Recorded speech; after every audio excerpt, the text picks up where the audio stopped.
স্বাধীন, এটাই আমার কাছে স্বাধীনতা যে আমি এটা বলতে পারতেছি। আগে আমি শেখ হাসিনা এই শব্দটা বলে তার সাথে যদি একটা নেগেটিভ কোনো একটা বিশেষণ যুক্ত করতাম, সেটা নিয়ে আমরা ভয় পেতাম।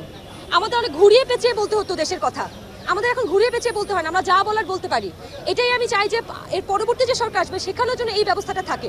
আমরা যাতে ন্যায়কে ন্যায় বলতে পারি, অন্যায়কে অন্যায় বলতে পারি, এটাই আমার চাওয়া। Thank you. এবং Sheikh Hasina ma'am should be arrested and brought under investigation, যেটা আমি একটা পোস্টও করেছি।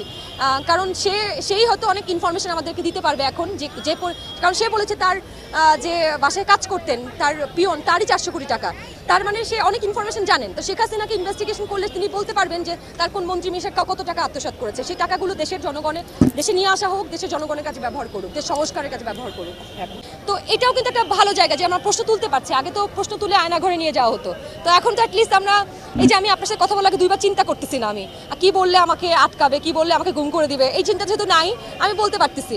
আমি যেটা একটু আগে বলছিলাম যে আমাদের উচিত এই মুহূর্তে, আমাদের যেহেতু অর্থের ঘাটতি আছে, সেই অর্থর উৎস কি হতে পারে।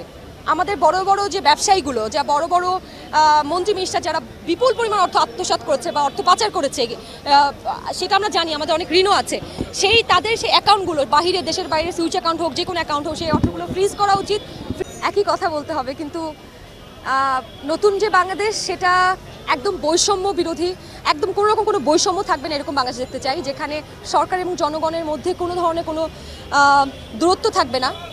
জনগণ চাইলেই সমস্ত কিছু নিয়ে প্রশ্ন তুলতে পারবে, সরকার ব্যবস্থা, রাষ্ট্র গঠন, সমস্ত কিছু নিয়ে প্রশ্ন তুলতে পারবে। যেমন আমরা অনেকেই প্রশ্ন তুলছে অন্তর্বর্তীকালীন সরকার গঠন যে করা হয়েছে, তার মধ্যে কারো কারো হয়তো পূর্ববর্তী সরকারের সাথে একদম ভালো সম্পর্ক ছিল, তারা তাহলে প্রশ্নবিদ্ধ হয় নতুন সরকার কিভাবে তাহলে চালাবে যদি আগের সরকারের সাথে তাদের যোগসূত্র থাকে। ওই সময়ের চাপটা না ভালো ছিল, ওই চাপের কারণে যে ওই চাপে আমার ভেতরে যে দেশপ্রেমটা ছিল ওইটা বের হয়ে আসছে ভাই। মানে লিটারালি আমি নিজেও জানতাম না যে আমি দেশকে এত ভালোবাসি। এটা আমি ওই ঘটনার পরে বুঝতে পারছি। থ্যাঙ্কস টু কোটা আন্দোলন, থ্যাঙ্কস টু আমার ছোটো ভাই ব্রাদার, আমার আপন ভাই।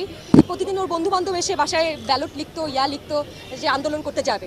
15 তারিখের আগেও আমি তো বুঝতে পারিনি, ওরা দেখলাম যে কোটা আন্দোলন করছে, যে ইউনিভার্সিটি ঝামেলা চলছে, কিন্তু 15 তারিখে যখন আক্রমণ করলো স্টুডেন্টদের উপর ছাত্রলীগ, তখন আমি বুঝলাম যে no, it's going really very deep, এটা নিয়ে কথা বলার সময় এসছে।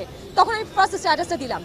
এরপরে ঠিক আছে, এই স্ট্যাটাসগুলো চলতেছিল, কিন্তু যখন 17 তারিখে হল বন্ধ করে দিল, তখন আমি একটা স্ট্যাটাস দিয়েছিলাম যে আমি 30 জন স্টুডেন্টকে বাসায় রাখার স্থান দিতে চাই। তখন আমি একটা হুমকি পাই আমার বাসা নিয়ে, এবং আমার তখন বাসা, তার একদিন পরে আমি বাসা ছেড়ে যে হোটেলে থাকতে হয় আমাকে, কারণ আমার বাসা ওয়াজ নট সেফ, অনেকে আমার বাসা চিনতো। সো এই একটা হুমকি জায়গা ছিল, কিন্তু আমি ভয় পাই না খুব একটা, এখনও ভয় পাই না, কখনো ভয় পাই না। সো এটা আমার জন্য খুব একটা সমস্যা হয়নি।